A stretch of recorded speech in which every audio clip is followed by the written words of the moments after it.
Ici Aminata Keita Diop. Bonsoir à toutes et à tous. Je suis ravie de vous retrouver sur Géopolitique News. Avant d'ouvrir le dossier brûlant qui nous occupe aujourd'hui, permettez-moi de souhaiter la bienvenue aux nombreux nouveaux abonnés qui nous rejoignent quotidiennement. Si les enjeux de puissance et les réalités cachées de la scène internationale vous passionnent, vous êtes au bon endroit. N'oubliez pas de vous abonner et d'activer la cloche pour ne rien manquer. Un immense merci également à nos fidèles de la première heure, les anciens, dont le soutien constant permet à cette chaîne de rester un espace de réflexion libre et dynamique. Le monde bascule. Alors que les regards sont braqués sur le Moyen-Orient, un nouveau front semble s'ouvrir au cœur même de l'Europe. Des drones ont frappé des infrastructures russes en mer Baltique, traversant potentiellement le territoire de l'OTAN. Escalade délibérée ou perte de contrôle. Pour décrypter cette situation explosive, nous recevons en duplex un analyste dont le parcours est unique. Ancien officier de l'armée américaine né dans le Donbass et retourné sur sa terre natale, il possède une vision chirurgicale des doctrines militaires occidentales et russes. En direct pour nous, accueillons Stanislav Krapivnik. Bonsoir, merci d'être avec nous pour nous éclairer sur ces zones d'ombre qui menacent la stabilité globale. Stanislav Krapivnik, toujours un plaisir. Aminata, toujours un plaisir. Mais nous parlons d'explosion aujourd'hui. Eh bien, je vous remercie d'être venu. Je sais que vous avez eu pas mal de réunions et d'entretiens aujourd'hui, mais je voulais vous parler de la présence de troupes américaines au sol en Iran.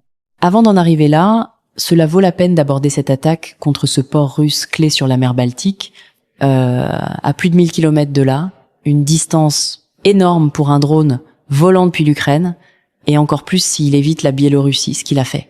Pourtant, il semble être entré par le territoire de l'OTAN, via les États baltes. Comment analysez-vous ce qui s'est passé?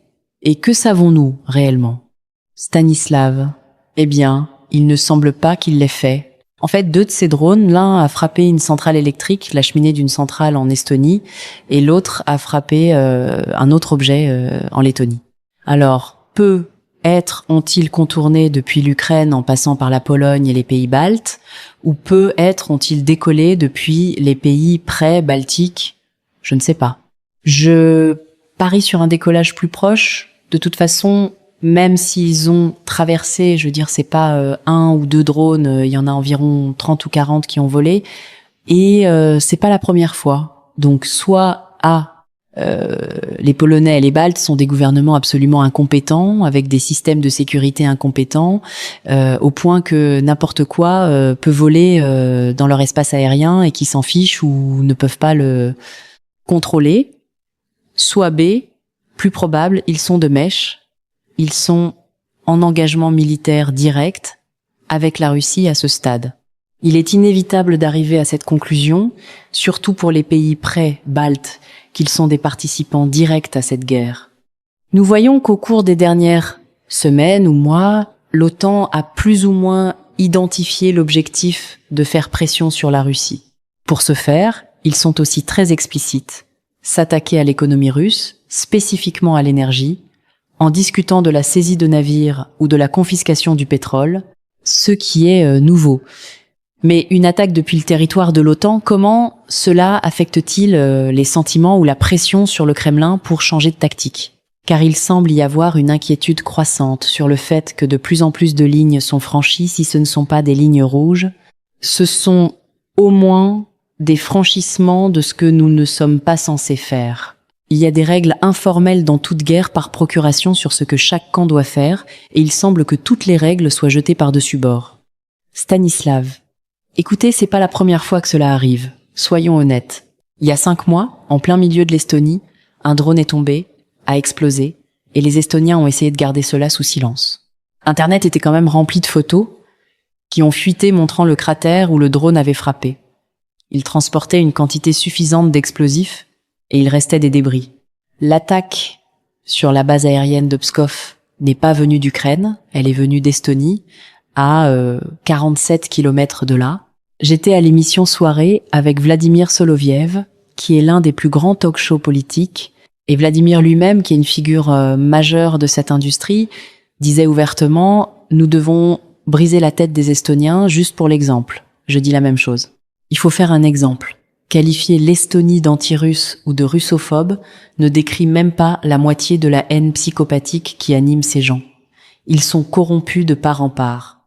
Quand on considère que les Russes représentent environ 50% de la population du pays, quand on considère que Narva, qui est une ville russe à 95% depuis les années 1200 sinon avant, on ne peut pas dire que ce sont des gens que l'Union soviétique a installés. C'est leur excuse habituelle. Oh, ce sont des immigrants de l'époque soviétique qu'on nous a imposés. Eh bien non, en fait, vous occupez une terre russe, alors dégagez de la terre russe dans ce cas. Les pays pré-baltiques sont 3 pays absolument artificiels qui n'existaient sous aucune forme de nation avant 1917. Ce sont des entités artificielles, créées d'abord par l'effondrement de l'Empire russe, puis recréées par l'effondrement de l'Union soviétique. Pour être honnête, la terre a été achetée aux Suédois après que nous ayons battu Charles XII à Poltava. Pierre le Grand a détruit ses armées, vaincu la Suède, mais pour rendre la défaite un peu plus facile à avaler, il a payé pour la terre que la Russie avait conquise sur les Suédois. Et dans l'acte de vente, soit dit en passant, il n'est fait aucune mention de la population, mais la terre a été transférée comme un bien immobilier à la Russie. Donc, si nous allons par là, vous pouvez vivre ici si vous voulez, ou partir, mais la terre appartient à la Russie par achat à la Suède. Narva, en tant que ville, est absolument russe. Elle date du début du Moyen-Âge et a été fondée par des Russes. Pourtant, près de 50% de la population estonienne est traitée au mieux comme des non-citoyens de 3e classe, car ils ne sont même pas autorisés à être des citoyens de 2e classe. Ils ont un passeport gris. Et maintenant, vous avez cette même entité nazie qui organise des défilés annuels pour la SS, parrainés par le gouvernement, avec des administrateurs qui viennent faire des discours. Celle qui arrête quiconque ne suit pas la ligne du parti.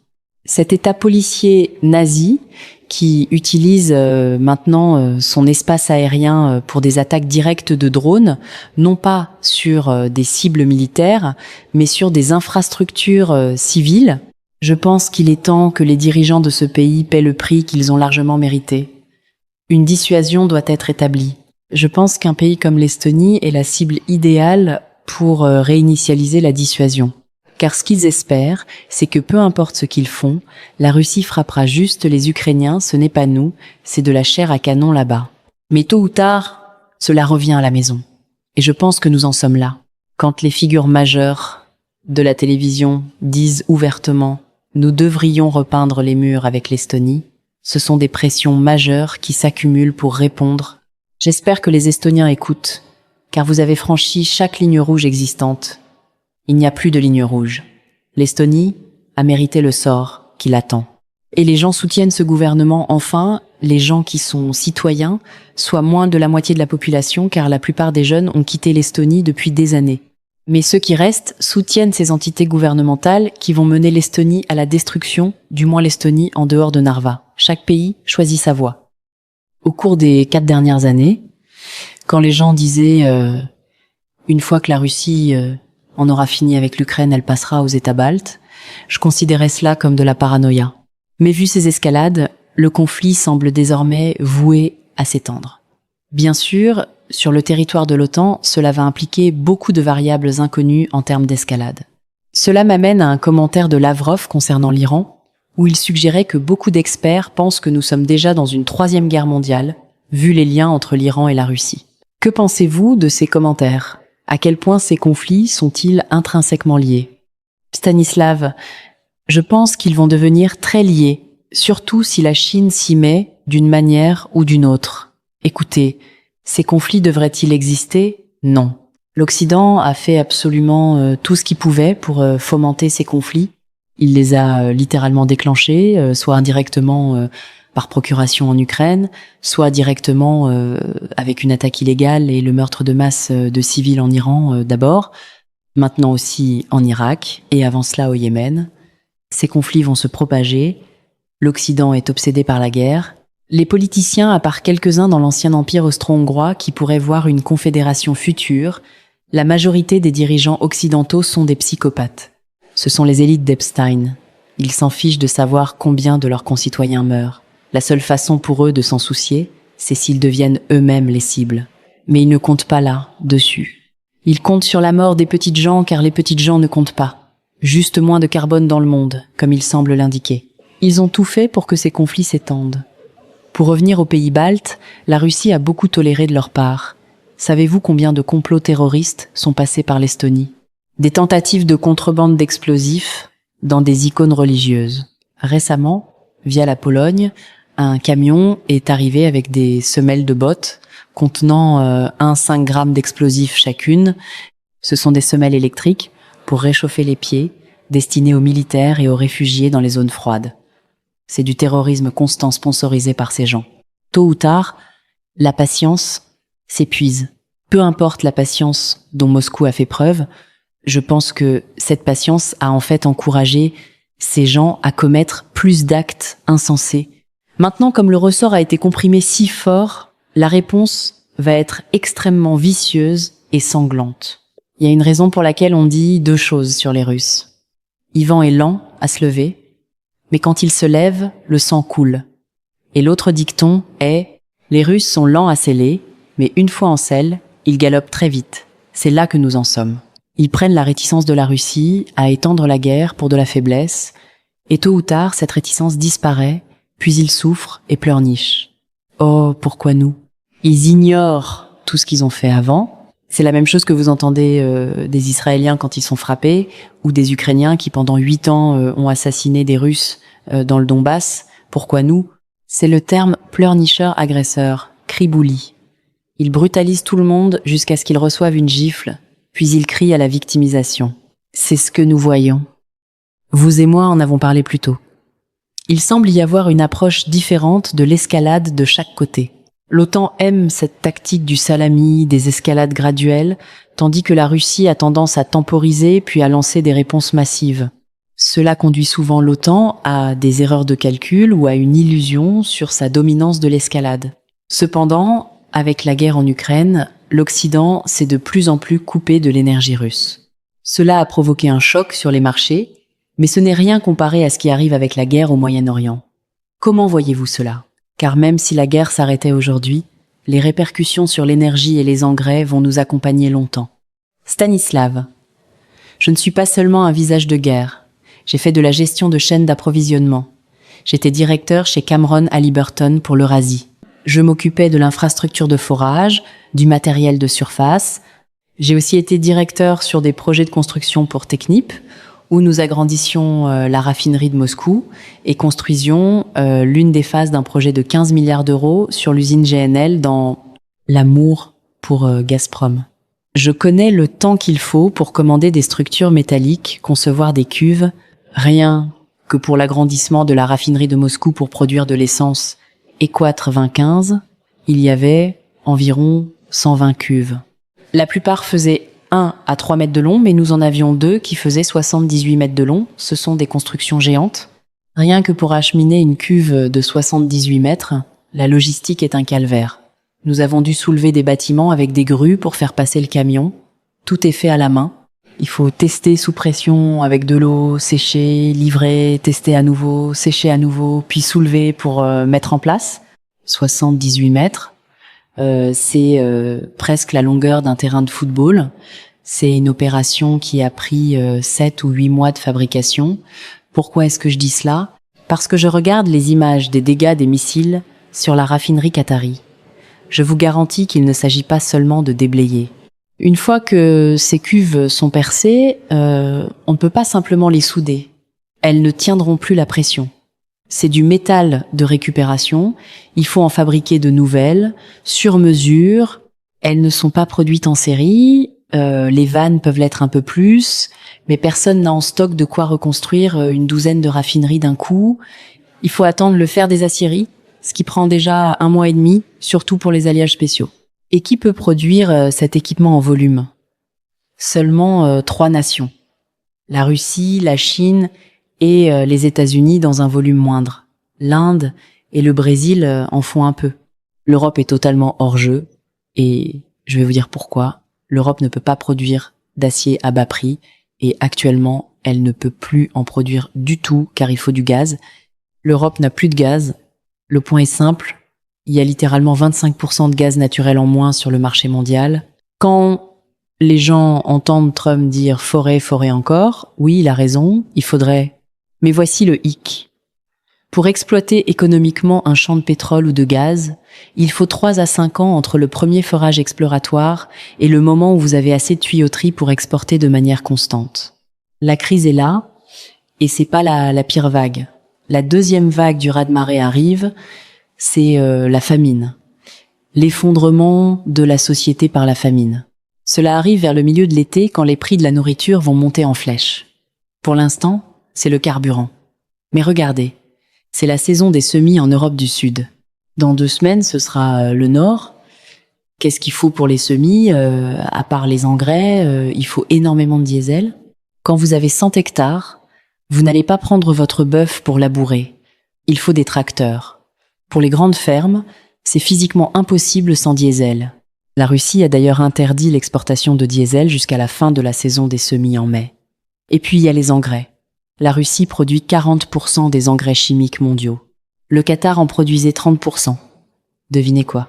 L'Europe n'en produit plus une once car le gaz est trop cher. L'Amérique n'en produit pas assez. L'année dernière, l'Amérique a acheté pour 560 millions de dollars d'engrais russes. Cette année, ce sera probablement 1 milliard car le marché est plus tendu. L'Europe n'en aura pas, d'abord parce qu'elle a perdu le Qatar, ensuite parce qu'elle s'est coupée de la Russie, et enfin parce que la Russie n'est plus intéressée par le commerce avec l'Europe.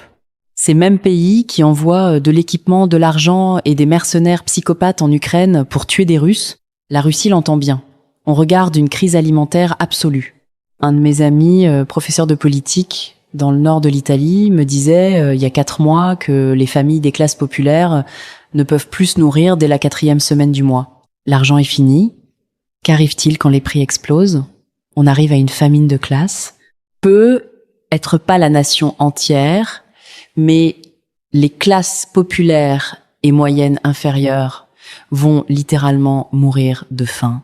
Et derrière, il y a la 3e vague, l'hiver. Un dicton russe dit « L'hiver n'est pas derrière les montagnes, il est toujours à l'esprit ». Quand cet hiver viendra sans gaz, car il faudra 1 an et demi à 2 ans selon moi pour remettre en état les champs qataris. Et au passage, je parlais de l'acier et des cuves, mais j'ai même pas parlé des têtes de puits. Si le puits lui-même est endommagé en profondeur, il faut repêcher les débris avec des aimants cimentés. Si c'est trop grave, il faut forer un nouveau puits. Ce sont des mois supplémentaires. D'après les photos satellites et les vidéos des incendies, c'est un délai de 18 à 24 mois. Et il y a le facteur humain, il faut des ouvriers hautement qualifiés, des ingénieurs. Beaucoup ne reviendront pas dans une zone de guerre. Et si les usines de dessalement sont détruites, ils ne peuvent physiquement pas revenir car il n'y a pas d'eau potable. Le Qatar et Bahreïn dépendent à presque 100% du dessalement. On voit que tous les rouages sont cassés. Cela pourrait durer 5 ou 6 ans. Et puis, il faut considérer que ces pays du Golfe sont plus proches d'une entreprise gérée par une seule famille que de véritables nations. Ces chèques sont des milliers de milliards. Mais vont-ils les réinvestir dans un pays sans revenus pendant 5 ans ou vont-ils juste s'installer ailleurs avec leur fortune et oublier ces pseudo-pays? Si les Américains frappent l'infrastructure iranienne comme Trump le menace, il faudra peu être une décennie pour tout reconstruire. Ce sont des structures qui ont pris 40 ans à bâtir. Tout peut être détruit en un instant. Quand vous dites que les États du Golfe sont des entreprises déguisées en nations, ce n'est pas une exagération. Au Qatar, seulement 10 à 15% de la population est qatari. Le reste, ce sont des étrangers. C'est juste du pétrole dans le désert avec de l'immobilier autour. Si l'Iran veut expulser les bases américaines et que le Golfe refuse de se découpler des USA, l'Iran s'attaquera à la viabilité de ces États. Une attaque sur le dessalement et il n'y a plus d'eau. Les travailleurs fuient et tout s'arrête. C'est incroyable de voir à quel point l'économie mondiale dépend de ces États-entreprises. Mais comment voyez-vous la Russie se lier à l'Iran ici? Beaucoup se demandent si, après que l'OTAN a utilisé l'Ukraine contre elle, la Russie va rendre l'appareil en fournissant des missiles ou des données de ciblage à l'Iran. Stanislav, écoutez, la Russie est déjà là. Parlons franchement. Ce n'est pas une question de savoir si la Russie donnera des informations de ciblage, elle les donne déjà. La Chine commence aussi à regarder. Les Chinois sont des mercantilistes, pas une culture guerrière, mais ils se disent, tiens, les Iraniens vont gagner, le succès attire le succès, la Russie est là depuis le premier jour. On a vu des plaintes sur les drones iraniens dès le début. Quand ils les ouvraient, il y avait des puces russes avec le nom des entreprises écrit en cyrillique.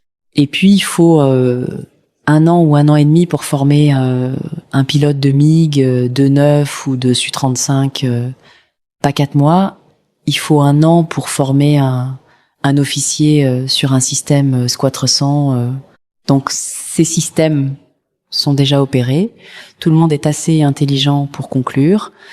La Russie a fourni à l'Iran des mises à jour technologiques majeures ces 6 derniers mois. Avionique, propulsion, ciblage, système de brouillage moderne. Tout cela a été testé sur le terrain. Les missiles russes ont même des leurres thermiques, comme les avions. On l'a vu sur les missiles balistiques.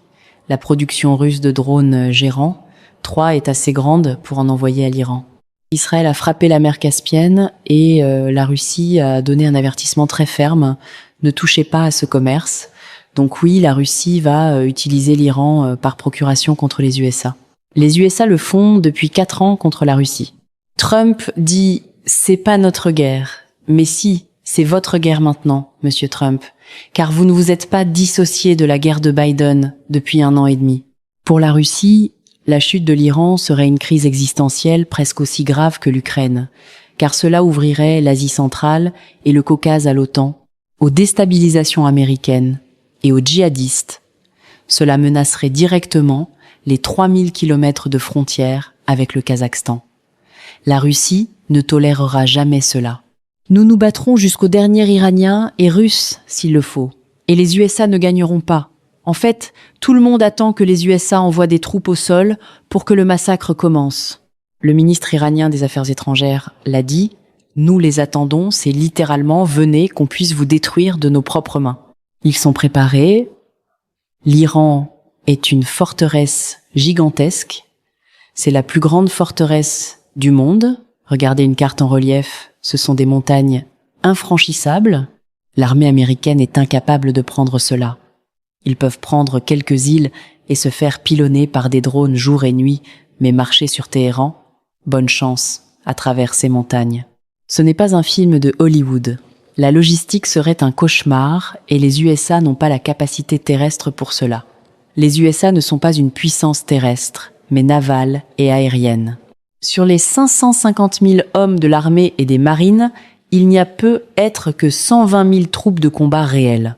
Le reste, c'est ce qu'on appelle la cendre et les déchets, soutien logistique, renseignement, ingénieurs, police militaire, cuisiniers, finances. Il y a 120 ans, on ne comptait pas ces gens dans l'armée. Napoléon voyageait avec un train civil immense pour la logistique. Aujourd'hui, tout cela est appelé militaire, mais ce sont pas des combattants. Ils vont au stand de tir 1 fois par an. Ils sont pas faits pour ça. Donc, quand on dit on a un demi-million d'hommes, non, vous en avez 120 000 à jeter dans le hachoir à viande face à 1,5 million d'Iraniens qui attendent leur revanche sur leur propre terrain. Les Américains sont à 10 contre 1, en position défensive dans des montagnes. C'est une définition du suicide. Et pour que les USA lancent le recrutement, le service sélectif, on m'a dit que le système est dans un tel état qu'il faudrait 4 ou 5 mois juste pour l'organiser. Et puis, il faut le fait que 40% des Américains sont obèses, 30% sont gras. En 2025, le taux d'obésité dans l'armée américaine était de 22 ou 23%. Quand j'ai quitté l'armée en 2004, c'était pas toléré. Mais comme le recrutement est au plus bas parce que les vétérans disent aux jeunes de ne pas s'engager, ils ont baissé les standards. Aujourd'hui, un soldat sur 4 pourrait faire une crise cardiaque après avoir couru 10 mètres. Quand Trump a appelé la garde nationale du Texas, c'était un problème d'uniforme car ils étaient tous trop gros. Qu'est-ce qu'ils vont faire à part absorber des balles? Ils sont pas aptes au combat. La seule chose dont ils sont capables, c'est de vider un buffet à volonté. Je dis des choses méchantes, mais c'est la réalité du combat. Le combat est méchant. Si vous n'êtes pas en forme, vous ne survivez pas. Et c'est cette armée que Trump et ses généraux, qui ne disent rien pour protéger leur future carrière à $1 million dans le privé, veulent envoyer contre une civilisation de 5000 ans qui veut venger ses morts. Je pense que qualifier l'Iran de forteresse est une très bonne description. Les gens oublient que c'est 4 fois la taille de l'Irak, uniquement des montagnes, avec 90 millions d'habitants. C'est pourquoi le ministre Arakchi disait « S'il vous plaît, envoyez vos troupes, plus elles seront proches, plus ce sera facile de les éliminer. » Mais si les USA envoient quelques milliers d'hommes, à quoi servent-ils? L'île de Karg semble trop difficile. J'ai pensé aux 3 îles près du détroit d'Ormuz, Abu Moussa et les grandes et petites tombes. Elles sont revendiquées par les Émirats arabes unis. On voit soudain les Émirats dire qu'ils pourraient rejoindre le combat. Est-ce un marché? Les USA reprennent le contrôle du détroit et rendent les îles aux Émirats? Qu'est-ce que quelques milliers de bottes au sol peuvent accomplir? Stanislav, ils iront après ces petites îles ou la côte nord de l'Iran qui est plate par endroits avant les montagnes, mais voici le problème. Quelle est la largeur du détroit au point le plus étroit? 36 km. Vous savez ce qui parcourt 50 km? Un drone FPV avec un retransmetteur. On peut prendre un drone FPV avec une grosse batterie capable de porter 20 kg d'explosifs et aller à la chasse aux Américains ou aux soldats des Émirats sur ces îles. On peut faire ça jour après jour. Un super pétrolier est une cible géante. Si vous en mettez 1 ou 2 hors service dans le chenal de navigation, qui ne fait que 2700 mètres de large, plus rien ne passe. Ces îles sont à portée de drones FPV depuis le continent. Donnez des lunettes VR à des adolescents qui veulent venger leur famille et c'est fini. On peut envoyer des vagues de drones. Aucun navire américain ne survivra à 100 drones attaquant en même temps. Que faites-vous quand un destroyer Aegis est en feu avec 350 membres d'équipage? Ce sera une mission suicide. Et les Iraniens sont à portée de tir facile depuis les montagnes du continent. Il n'y a pas de bonne solution terrestre pour Trump. Il y aura des morts, des orphelins et des veuves parce qu'il ne veut pas admettre qu'il a fait une bêtise en commençant cette guerre. Il va juste l'étendre. C'est le problème. Il essaie de corriger le récit en survendant des succès, ce qui rend un retrait ou l'acceptation d'autre chose qu'une victoire impossible. Stanislav, Aminata, une source interne a révélé récemment comment se passent les briefings de guerre de Trump. Je ne plaisante pas. Tulsi Gabbard disait déjà qu'ils avaient dû réduire les rapports de sécurité de 6 pages à quelque chose qui ressemble à un flash info sur Fox News parce que Trump n'aime pas lire. L'informateur dit maintenant que les briefings de guerre de Trump durent 3 minutes et ne sont composés que de vidéos de frappe, l'armée ou la marine faisant exploser des trucs. Rien de négatif, aucune réalité. On a affaire à un être humain très superficiel. Sa propre mère disait dans une interview au New York Times il y a 40 ans « Je sais que mon fils est un idiot, mais c'est mon fils, et s'il entre en politique, ce sera un désastre total. » Elle le connaissait mieux que personne. J'ai entendu la même chose de gens qui l'ont côtoyé dans les années 90 lors de fêtes sauvages à Atlantic City. Il n'est pas profond. C'est un génie du marketing. Et c'est pour ça que les républiques meurent. C'est devenu un concours de popularité. Vous n'avez pas les meilleurs. Vous avez celui qui se vend le mieux. Trump a gagné le concours de popularité, mais une fois au Kremlin ou à la Maison-Blanche, il faut travailler. Les dirigeants de l'Union européenne sont pareils. Ils savent faire campagne, mais il n'y a rien derrière, aucune base de connaissances. Quand le briefing ne consiste qu'en des vidéos d'explosion, cela explique son excès de confiance. C'est sur ces révélations troublantes concernant les réalités du terrain et la psychologie des décideurs que s'achève notre entretien avec Stanislav Krapivnik. Ce que nous devons retenir, c'est que derrière les discours officiels et les vidéos de frappes spectaculaires, se cache une réalité logistique et humaine bien plus fragile qu'on ne veut nous le faire croire. Entre la crise des engrais qui menace nos assiettes et l'escalade militaire en mer Baltique ou en Iran, le monde entre dans une zone de turbulence inédite. À Géopolitique News, nous refusons de vous servir une information pré-mâchée. Notre rôle est de vous donner les clés pour comprendre les fractures de notre siècle. Avant de nous quitter, je tiens à remercier chaleureusement tous ceux d'entre vous qui sont restés avec nous jusqu'à la fin de cette vidéo. Votre soif de comprendre est notre plus grande motivation. Cependant, je dois vous partager un chiffre qui nous interpelle. 99% d'entre vous regardent régulièrement nos analyses sans être abonnés. C'est un manque à gagner énorme pour la dynamique de notre média indépendant. Si vous appréciez la rigueur de notre travail et que vous souhaitez nous aider à atteindre rapidement notre premier objectif des 1000 abonnés, c'est le moment d'agir. Rejoignez l'équipe Géopolitique News. Abonnez-vous dès maintenant pour ne manquer aucun de nos futurs duplex. Laissez un like massif, c'est le seul moyen de dire à l'algorithme que ce contenu est essentiel et doit être diffusé au plus grand nombre. Partagez cette vidéo. L'information est une arme, diffusez-la. Merci pour votre fidélité et votre force. On se retrouve très vite pour un prochain décryptage. C'était Aminata Keita Diop pour Géopolitique News. Bonne soirée à tous.